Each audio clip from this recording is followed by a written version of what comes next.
ఆదిత్యాయ చ సోమాయ మంగళాయ బుధాయ చ గురుశుక్రశనిభ్యశ్చ రాహవే కేతవే నమః. నవగ్రహ నమో నమః. సర్వే జనా సుఖినో భవంతు. ఈ మనకి 19/3/2026 తేదీ నుండి నూతన సంవత్సరం ప్రారంభం. ఇది పరాభవనామ సంవత్సరం.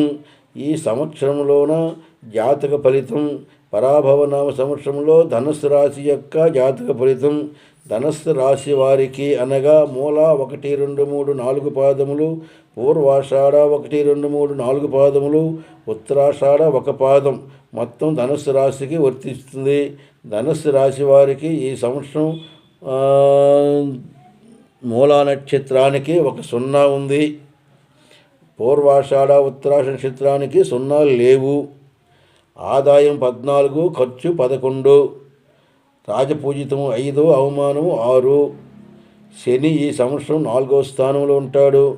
తర్వాత 3వ స్థానం 4వ స్థానంలో ఉంటాడు.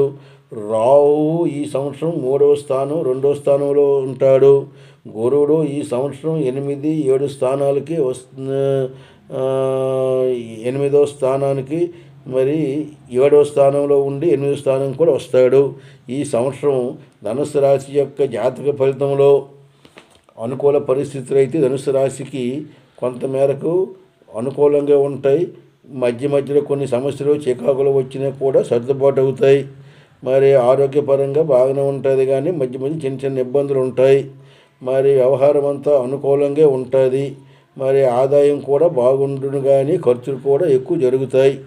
మరి చదువుకున్నటువంటి విద్యార్థులకి మార్కులు అనుకూలంగా వస్తాయి, కానీ జన్మజాతక బలం బాగులేనప్పుడు కొన్ని తగ్గుతాయి.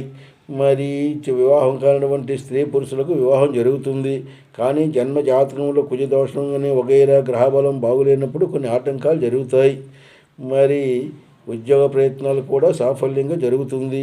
మీ అందరూ జన్మజాతకం తెలుసుకోవాల్సిన ముఖ్య అవసరం ఉంది. జన్మజాతకంలో గ్రహస్థితి బలము జన్మ లగ్నం నుంచి కానీ జన్మ రాశి నుంచి గ్రహములు ఉచ్చ స్థానములు ఉన్నప్పుడు అనుకూల పరిస్థితి, నీచ స్థానం ఉన్నప్పుడు చెడు ఫలితాలు వస్తాయి. కాబట్టి అవి తెలుసుకోవాలి. మీ దగ్గరలోని జ్యోతిష్యుల దగ్గరికి వెళ్ళి మీ జాతకం చూపించుకోండి. లేని పక్షంలో మా యొక్క ఫోన్ నెంబర్కి మీ యొక్క పుట్టిన తేదీ సమయం పంపించండి. మీకు జాతకం పూర్తిగా తెలియజేస్తూ భవిష్యత్తు జాతక ఫలితం, రాబోయే పరాభవనామ సంవత్సరం గోచారంలో ఉన్నటువంటి జాతక ఫలితం కూడా మీకు రాసి వాట్సాప్ ద్వారా పంపిస్తాం. ఇది మీ అందరికీ తెలియజేస్తున్నాం. పరాభవనామ సంవత్సరం మీకు మా హృదయపూర్వక శుభాకాంక్షలు.